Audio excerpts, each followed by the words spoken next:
ਸਤਿ ਸ਼੍ਰੀ ਅਕਾਲ ਜੀ। ਪੰਜਾਬ ਚੋਣਾਂ ਦੇ ਚੱਕਰ ਦੇ ਵਿੱਚ ਗਿੜਨਾ ਸ਼ੁਰੂ ਹੋ ਗਿਆ। ਖਾਸ ਤੌਰ ਦੇ ਉੱਤੇ ਜਦੋਂ ਤੋਂ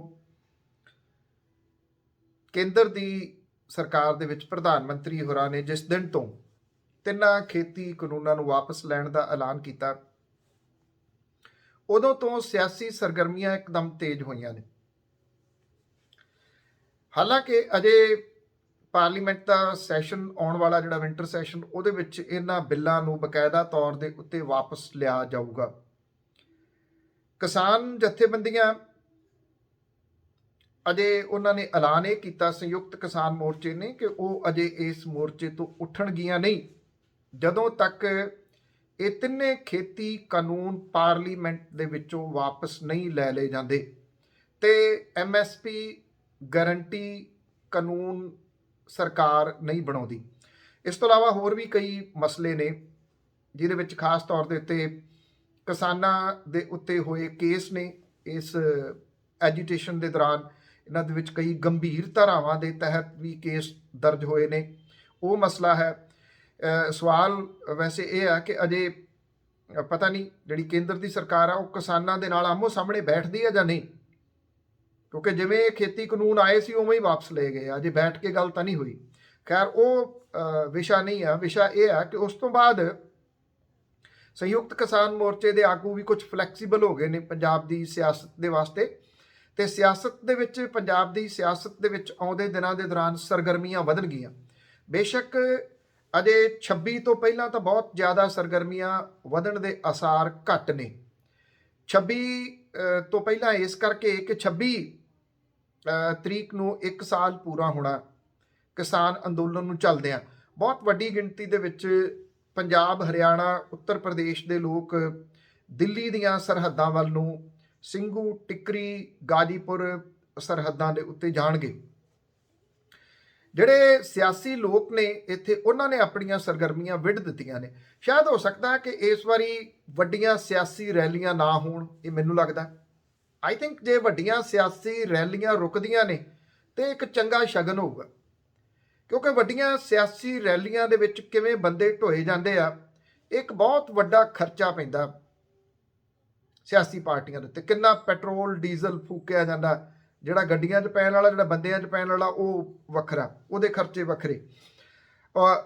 ਤੇ ਜੇ ਛੋਟੀਆਂ-ਛੋਟੀਆਂ ਮੀਟਿੰਗਾਂ ਦੇ ਰੂਪ ਦੇ ਵਿੱਚ ਇਹ ਚੱਲਦਾ ਤਾਂ ਉਹ ਕੰਮ ਸੌਖਾ ਵੀ ਹੋ ਸਕਦਾ। ਹੁਣ ਪਤਾ ਨਹੀਂ ਸਿਆਸੀ ਪਾਰਟੀਆਂ ਇੱਦਾਂ ਚੱਲਦੀਆਂ ਨੇ ਜਾਂ ਨਹੀਂ, ਹੋ ਸਕਦਾ ਕਿ ਵੱਡੀਆਂ ਰੈਲੀਆਂ ਐਤਕੀ ਨਾ ਹੋਣ। ਅਰਵਿੰਦ ਕੇਜਰੀਵਾਲ ਹੋਰੀ ਆਏ 2 ਦਿਨ ਦੀ ਫੇਰੀ ਦੇ ਉੱਤੇ, ਉਹਨਾਂ ਦੇ ਆਉਣ ਦੇ ਨਾਲ ਸਿਆਸਤ ਜਿਹੜੀ ਆ ਉਹ ਫੇਰ ਚੰਗੇ ਤੇਜ਼ੀ ਦੇ ਨਾਲ ਗਿੜਨਾ ਸ਼ੁਰੂ ਹੋ ਗਈ।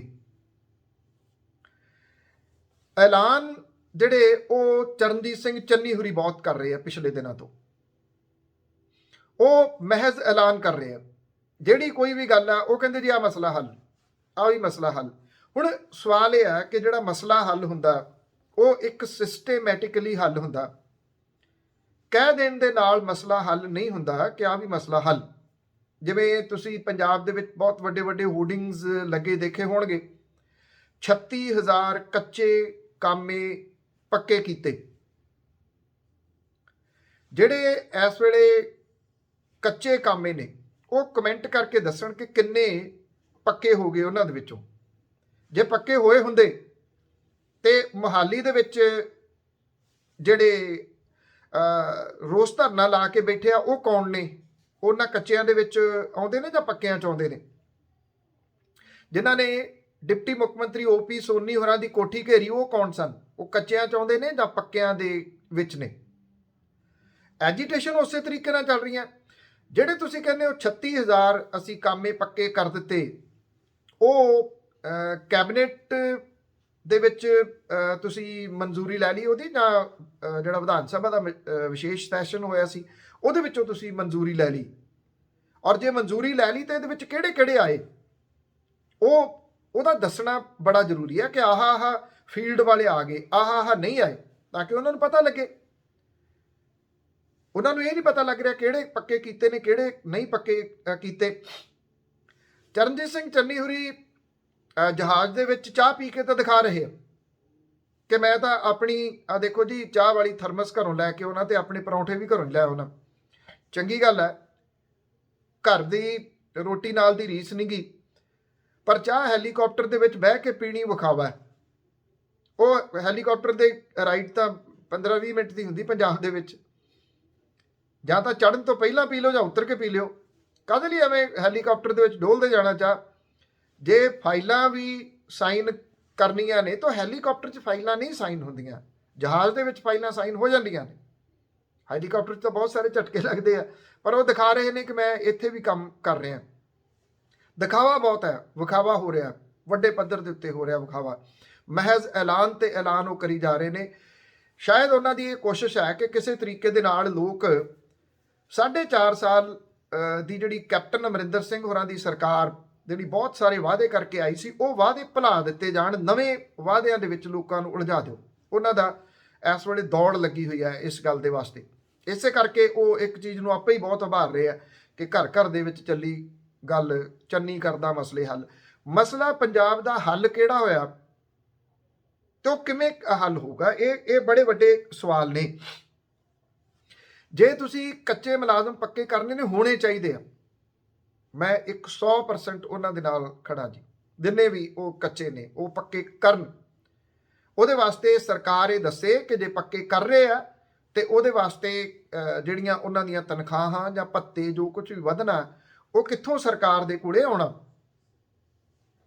ਅਰਵਿੰਦ ਕੇਜਰੀਵਾਲ ਹੋਰਾਂ ਨੇ ਇੱਕ ਐਲਾਨ ਕੀਤਾ ਇੱਥੇ ਪੰਜਾਬ ਦੇ ਵਿੱਚ ਆ ਕੇ ਕਿ 1000 ਰੁਪਈਆ 18+ ਕੋਈ ਵੀ ਜਿਹੜੀ ਫੀਮੇਲ ਨੇ ਉਹਨਾਂ ਨੂੰ ਮਿਲੂਗਾ।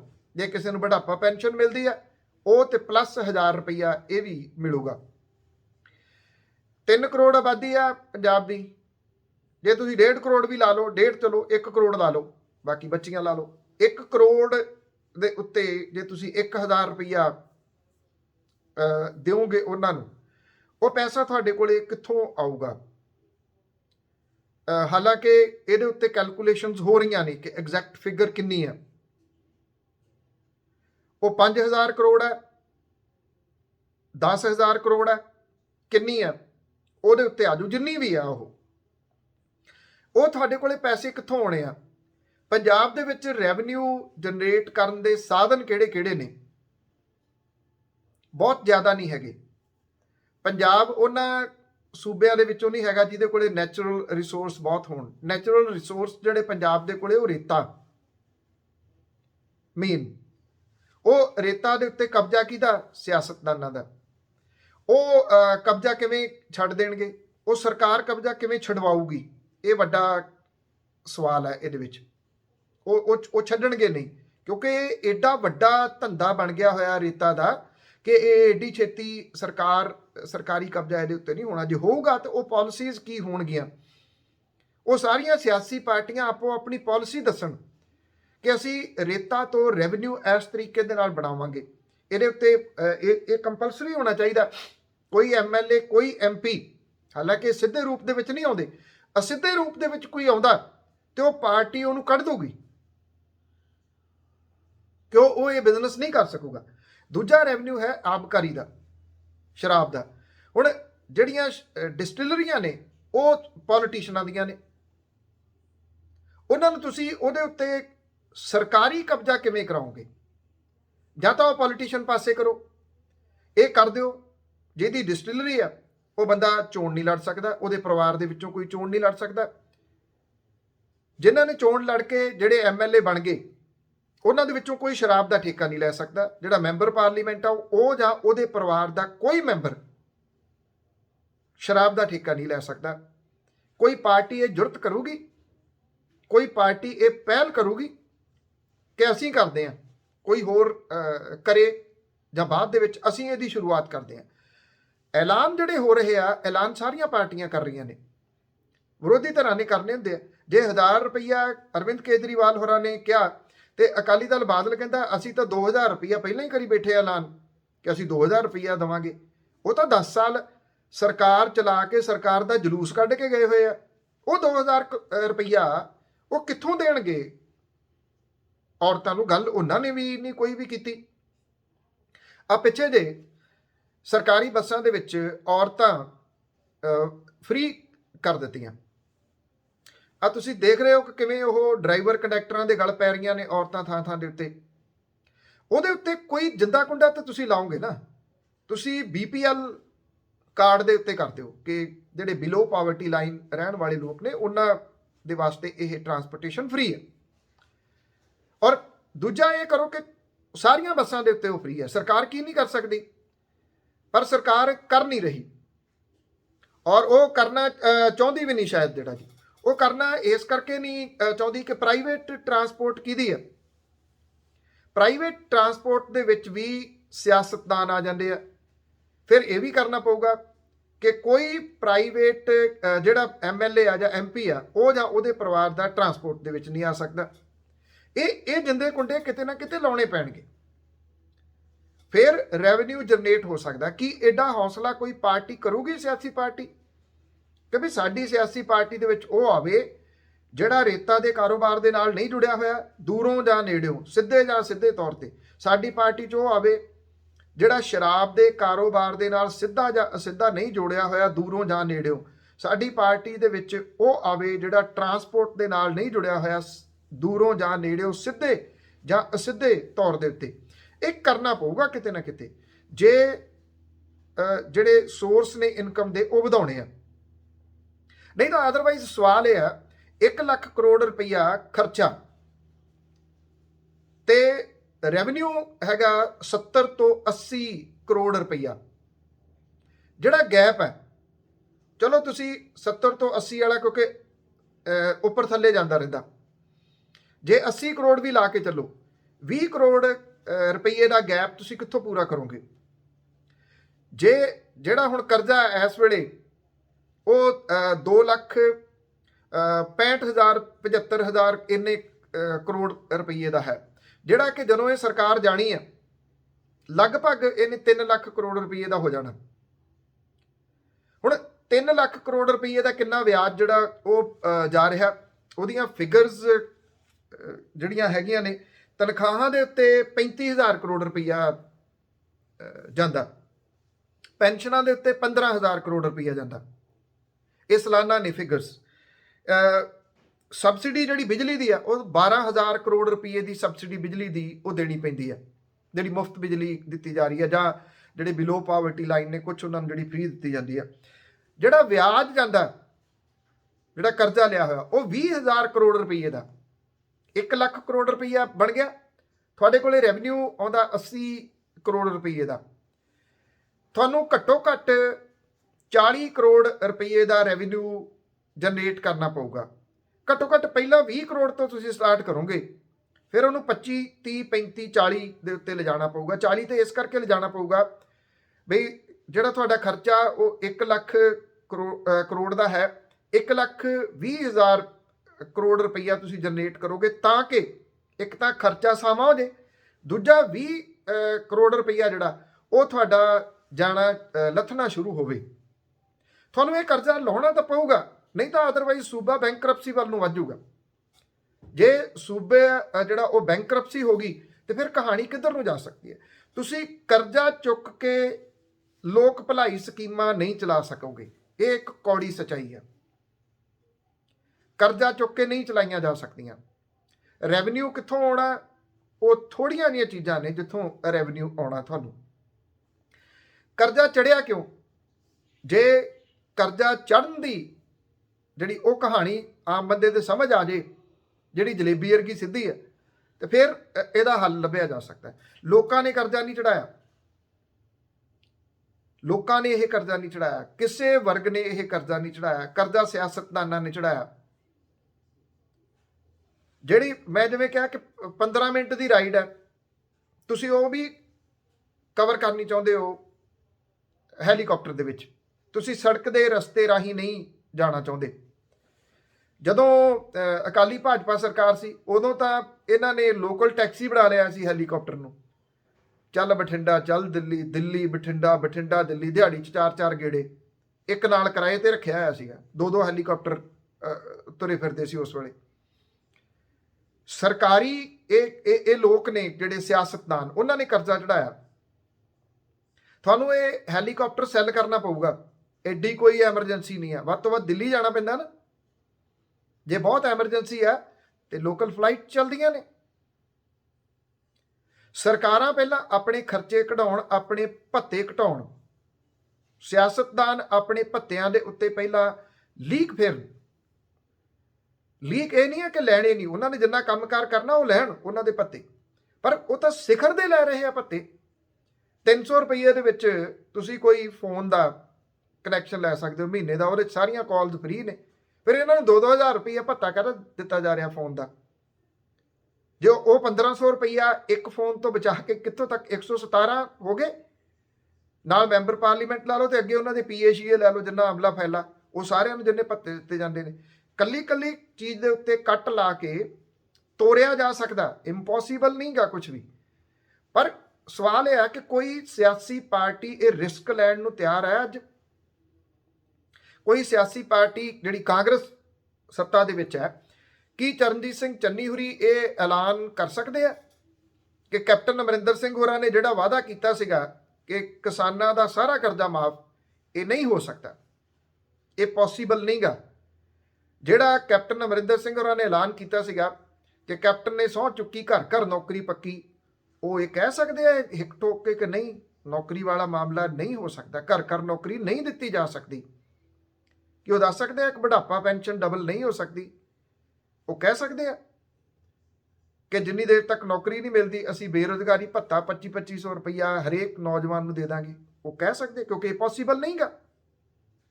ਜਿਹੜੀ ਚੀਜ਼ ਪੋਸੀਬਲ ਨਹੀਂਗੀ ਉਹ ਤੁਸੀਂ ਅਨਾਉਂਸ ਕਿਉਂ ਕਰ ਰਹੇ ਹੋ?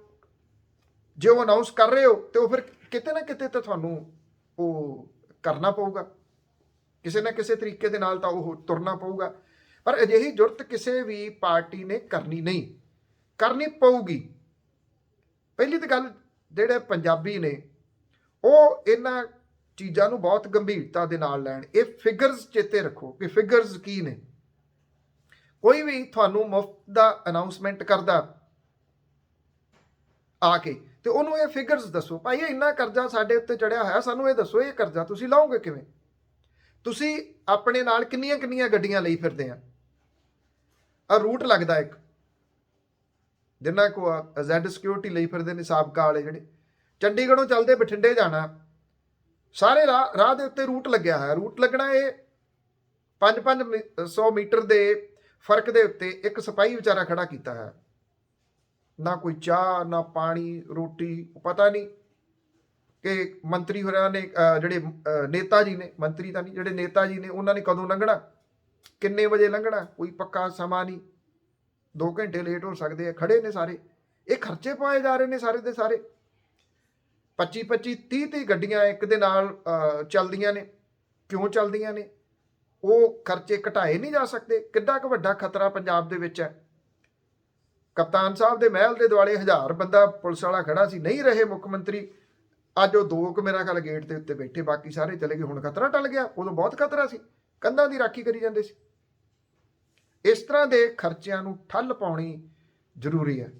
ਜੇ ਇਸ ਤਰ੍ਹਾਂ ਦੇ ਖਰਚਿਆਂ ਨੂੰ ਠੱਲ ਨਾ ਪਈ, ਇਹਨਾਂ ਨੇਤਾਵਾਂ ਨੇ, ਸਿਆਸੀ ਨੇਤਾਵਾਂ ਨੇ ਆਪਣੇ ਖਰਚੇ ਨਾ ਘਟਾਏ, ਉਨੀ ਦੇਰ ਤੱਕ ਕੁਝ ਨਹੀਂ ਹੋ ਸਕਦਾ। ਜਿਵੇਂ ਮੈਂ ਕਿਹਾ ਸੀਗਾ ਕਿ ਇਹ ਜਿਹੜਾ ਕਰਜ਼ਾ ਲੋਕਾਂ ਨੇ ਨਹੀਂ ਚੜਾਇਆ, ਇਹ ਕਰਜ਼ਾ ਚੜਿਆ ਕਿਉਂ? ਪਹਿਲਾਂ ਤਾਂ ਇਹਦੀ ਇਨਵੈਸਟੀਗੇਸ਼ਨ ਹੋਣੀ ਚਾਹੀਦੀ ਹੈ। ਫਿਰ ਇਹਦੇ ਇਲਾਜ ਵਾਲੇ ਪਾਸੇ ਕੁਝ ਸੁਹਿਰਦ ਲੋਕਾਂ ਦੀ ਮਦਦ ਲਈ ਜਾਵੇ, ਜਿਹੜੇ ਬਹੁਤ ਕਮਾਲ ਦੇ ਐਕਸਪਰਟ ਨੇ ਇਹਨਾਂ ਮਾਮਲਿਆਂ ਦੇ ਵਿੱਚ। ਉਹਨਾਂ ਦੀ ਰਾਏ ਲਈ ਜਾਵੇ। ਉਹਨਾਂ ਨੂੰ ਲਾਲ ਬੱਤੀਆਂ ਨਹੀਂ ਚਾਹੀਦੀਆਂ ਹੋਣਗੀਆਂ, ਉਹਨਾਂ ਨੂੰ ਕੁਝ ਨਹੀਂ ਚਾਹੀਦਾ ਹੋਊਗਾ। ਉਹ ਪੰਜਾਬ ਦੀ ਮਦਦ ਕਰਨ ਦੇ ਵਾਸਤੇ, ਮੂਹਰੇ ਆਉਣ ਦੇ ਵਾਸਤੇ ਤਿਆਰ ਨੇ। ਵਿਸ਼ਵ ਭਰ ਦੇ ਵਿੱਚ ਸਾਡੇ ਐਸੇ ਦਿਮਾਗ ਪੰਜਾਬੀ ਭਾਈਚਾਰੇ ਦੇ ਬੈਠੇ ਆ ਜਿਨ੍ਹਾਂ ਨੇ ਵਿਸ਼ਵ ਦੇ ਵਿੱਚ ਆਪਣਾ ਲੋਹਾ ਮਨਵਾਇਆ। ਕੋਈ ਮਦਦ ਤਾਂ ਲੈਣੀ ਚਾਹੇ ਉਹਨਾਂ ਦੀ, ਕੋਈ ਮਦਦ ਲੈਣੀ ਚਾਹੇ, ਉਹ ਮਦਦ ਕਰਨ ਦੇ ਵਾਸਤੇ ਤਿਆਰ ਵੀ ਹੋਣਗੇ, ਉਹ ਮੂਹਰੇ ਵੀ ਆਉਣਗੇ। ਕੋਈ ਪਾਰਟੀ ਪਹਿਲ ਕਰੇ ਇਸ ਮਾਮਲੇ ਦੇ ਉੱਤੇ ਕਿ ਅਸੀਂ ਆਪਣੇ ਉੱਤੇ ਪਹਿਲਾਂ ਇੰਨੇ ਖਰਚਿਆਂ ਦੇ ਕੱਟ ਲਾਵਾਂਗੇ ਤੇ ਅਸੀਂ ਇੱਥੋਂ ਰੈਵਨਿਊ ਜਨਰੇਟ ਇਸ ਤਰੀਕੇ ਦੇ ਨਾਲ ਕਰਾਂਗੇ। ਕੋਈ ਬਲੂ ਪ੍ਰਿੰਟ ਤਾਂ ਦੇਵੇ। ਪੰਜਾਬੀ ਅੱਜ ਉਹਦੇ ਨਾਲ ਤੁਰਨ ਦੇ ਵਾਸਤੇ ਤਿਆਰ ਹੋ ਜਾਣਗੇ। ਮੁਫਤ ਵਾਲੀਆਂ ਜਿਹੜੀਆਂ ਗੱਲਾਂ ਨੇ ਉਹਨਾਂ ਨੂੰ ਪੰਜਾਬੀਆਂ ਨੂੰ ਵੀ ਕਿਤੇ ਨਾ ਕਿਤੇ ਵਿਚਾਰਨਾ ਪਊਗਾ। ਔਰ ਇਹ ਐਲਾਨ ਤੇ ਐਲਾਨ ਜਿਹੜੇ ਹੋ ਰਹੇ ਆ, ਇਹਨਾਂ ਦੇ ਉੱਤੇ ਵੀ ਕਿਤੇ ਨਾ ਕਿਤੇ ਤਾਂ ਤੁਹਾਨੂੰ ਇੱਕ ਵਿਸ਼ਰਾਮ ਲਾਉਣਾ ਪਊਗਾ। ਬਹੁਤ ਧੰਨਵਾਦ, ਔਰ ਉਮੀਦ ਹੈ ਕਿ ਤੁਸੀਂ ਇਸ ਚੈਨਲ ਨੂੰ ਸਬਸਕ੍ਰਾਈਬ ਕੀਤਾ ਹੋਊਗਾ। ਨਹੀਂ ਕੀਤਾ ਤੇ ਕਰ ਲੈਣਾ।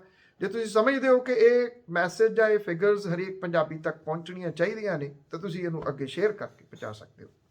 ਸਤਿ ਸ਼੍ਰੀ ਅਕਾਲ।